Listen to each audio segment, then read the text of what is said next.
Alright guys, this is where things get nerve-wracking. I don't know if I'm ahead of schedule or behind schedule, but actually I think I just answered that. Seeing people pull over here. Was thinking of taking this spot. This is actually, if you remember that very rainy test day, this is actually where I caught it and pasted for a little bit. And I thought about doing that spot with the piles of coal behind it, but I'll tell you why I didn't, is I would have been shooting into the sun again. And I'm going to find a spot somewhere on this stretch, somewhere in the middle. I mean, by the end of the shot, I'm going to be shooting into the sun. But I want to be able to see it coming around that bend. My back will be to the sun, so that'll be a good shot. And okay. Alright, so I was going to start saying my concern was I had written down that it would come through here at 5, and it is now 5 o'clock. I did err on the side of caution, but I would bet it's going to be here in 5-10 minutes, so I'm going to get my gear set up and get out of the truck and film.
Alright guys, that was a really close call on that stop. I had pulled over, I had put my fixed view camera on the roof of the truck, and I was walking, not even 100 feet up the road to try to find a little bit of a clearer view for my handheld camera, and all of a sudden I looked down the tracks and it was coming, so I did miss a little bit of it coming around that bend. It did catch up to me quicker than I thought. But we caught it. That's the important part. And now I'm continuing down 443 towards New Ringgold. I mean, it's funny. This is really a repeat of when I caught it during testing that first day. Except today's got much nicer weather. And it's funny, when I was filming in New Ringgold on the first ramble back in May, I had made a comment while setting up my cameras about the poor people stuck in traffic. They weren't going to make it to New Ringgold in time. And my friend Ian from Lehigh River Subdivision, he was one of those people stuck in the line of traffic. Little did I know at the time. And now, you know what, guys? I think today's my turn. I'm going to be stuck in that line of cars going into New Ringgold. Kind of a repeat of this morning, just going in the other direction, but that's alright. I've already filmed it there. Like I said, I'm trying to get different locations as the year goes on, and I've got the drive cam. If I'm in that line of traffic, we'll get a bonus view, so let's see what happens when we get there. Alright guys, and here is the aforementioned line of cars going into New Ringgold. The tracks are just off to my right. Don't mind the wind noise. I put the windows down again just in case she comes up on us. We'll hear the whistle. And people are still here, so people are okay, he's sorry. I was watching a guy with a tripod trying to figure out if he was setting it up or putting it down, but he was definitely setting it up. So we are ahead of 2102, not by much though. She does diverge a little bit from the road here. The tracks do go a little bit off west of here and then come back alongside the road, but not by much. You don't get a huge gain. Got to make a decision at this intersection here. I don't want to get in anybody's shot. That's kind of the risk when you're like last second like this.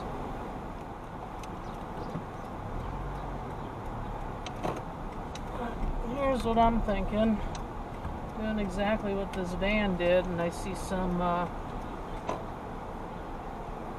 spots along the road here. I'm just going to pull off on this side. This will be a different shot for us. And I probably got about 30 seconds to set up, so let me get to it.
Alright guys, and just like that, she came through New Ringgold. That was a worthwhile stop. And I've caught her here now on both return trips, different camera angles on both times, so that's good. And I also noted both times she came through at exactly 5:20. Not a minute sooner, not a minute later. So it's always good, you know, if you're going to do this multiple times, take note of the times, because you can use that. Once you have your known times, you can kind of do better estimates for the points in between next time. Now the hardest part here, and it doesn't look too bad, will be turning back out onto 443. And of course, I say it's not going to be too bad, and then traffic comes from both directions.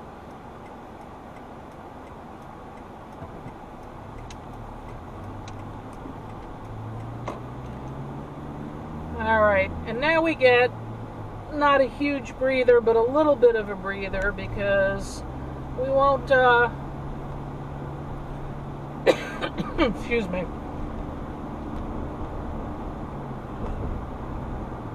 I'm gonna go catch her in Hamburg, but before she gets to Hamburg, she's gonna have to stop to drop off passengers in Port Clinton. So that buys us a little bit of time, not a lot.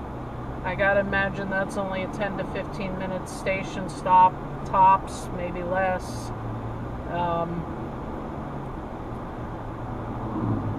Yeah, so I think the Hamburg location is going to be the final stop. I'm getting pretty worn down. I mean, I'm actually doing better. I've cooled down from borderline heat exhaustion. I've cooled off nicely in the air conditioning. I'm fine. But you know what I am, is I am really, really hungry. Breakfast was a little bit after 8 o'clock this morning, and all I ate in Jim Thorpe was ice cream. You can't argue. I mean, that's a fun lunch, but it's not really a healthy or nutritious lunch. And I am really hungry for dinner, and I'm really determined to get something better than McDonald's. So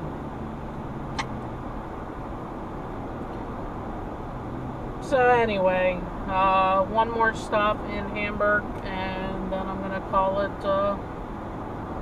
the chase and get myself some dinner. Guys, no sooner do I say that, I look out my side window, and guess what? She's behind me.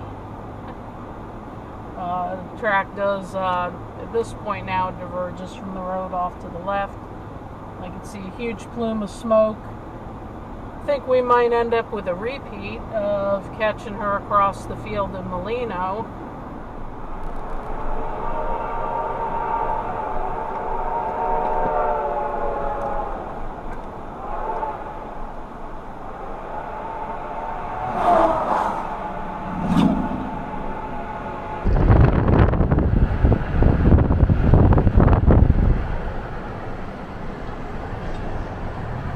Almost a repeat of last time, guys. That was the road that when I went down on the last chase, I saw the side of her boiler.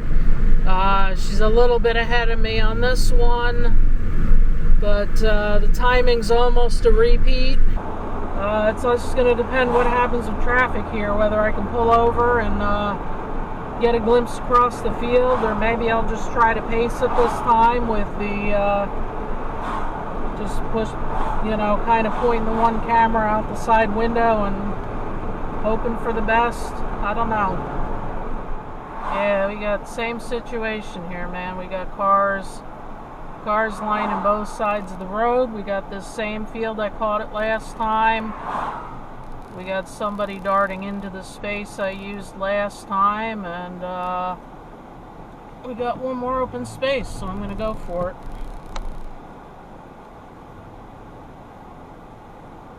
Why not, guys? Literally, guys, literally. This is the same view across the same field.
As you see the rail fans running across the field back to their cars.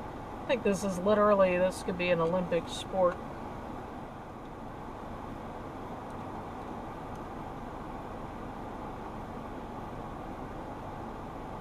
Is that my buddy Ian just up the road there? I have to ask him. I think we just saw Ian from Lehigh River Subdivision pass by here. Alright, and this traffic will just be backed up all the way to Route 61. It was backed up like this last time. And there's really no way out of it because there's a traffic light that lets this road onto, this is 895, that lets this road onto 61. And there's no alternative route, you either turn around and go home now, or you just sit in this. Look at that. Isn't that a beautiful sight? Not the traffic jam, but all the smoke. You can see she's gone under Route 61 and kind of hooked a left, and now she's heading down into Port Clinton. And there would be, if it wasn't for the station stop in Port Clinton, at this point there would be almost no chance of getting ahead of her again until maybe you got closer to Reading. And in our case, the destination is going to be Lowland Road in Hamburg.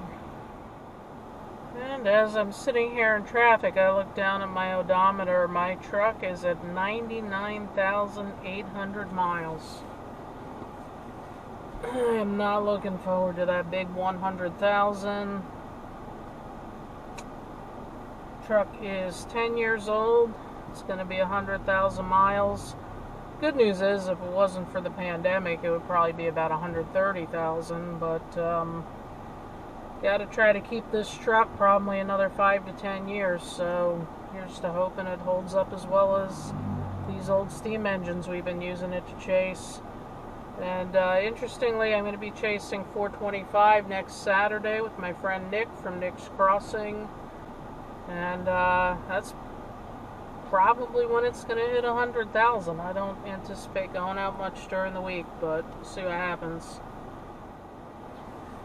Oh boy, guys, and this is, I swear it's torture. We're sitting in the line of traffic.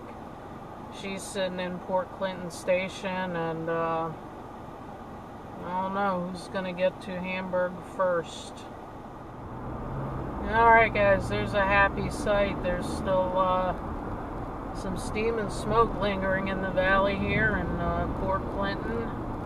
The turnoff to headquarters is just ahead, and I saw the smoke down a side street before the turnoff. The turnoff would be right here. So that tells me that we're getting ahead of her. Alright. Final leg of the chase, guys. We're almost there. And we got people still on the bridge. That's a good sign. We haven't missed anything. It's a spot I might have to add to my list. I hadn't really thought about that bridge. You'd do that one and then the one just up the road on the same day. Alright, guys, I don't know if you hear that whistle in the background. There's my truck down there, and there's our destination just ahead. This is a road I had scouted out ahead of time. When I get to this clearing, there's going to be a great view right alongside the tracks, but there is nowhere to park on the part of the road that parallels the tracks. And that's why I scout these things ahead of time, because I knew I'd have to walk. And now I gotta walk fast because I hear that whistle. There's a train a-coming, and she's coming round the bend.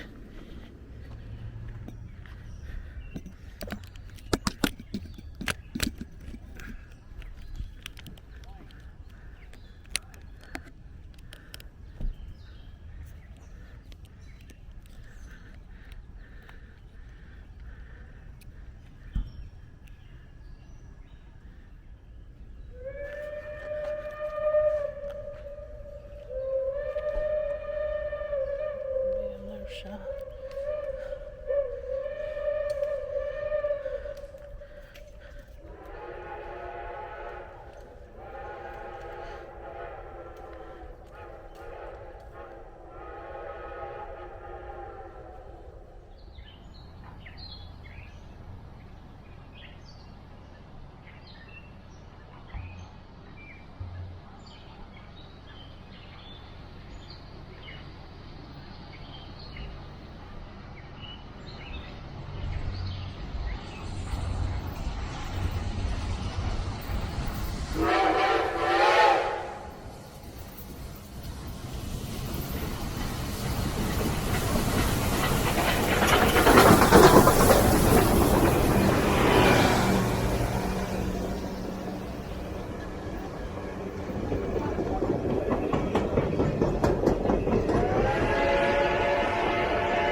Alright guys, there's not really much more to say. That wraps up today's chase.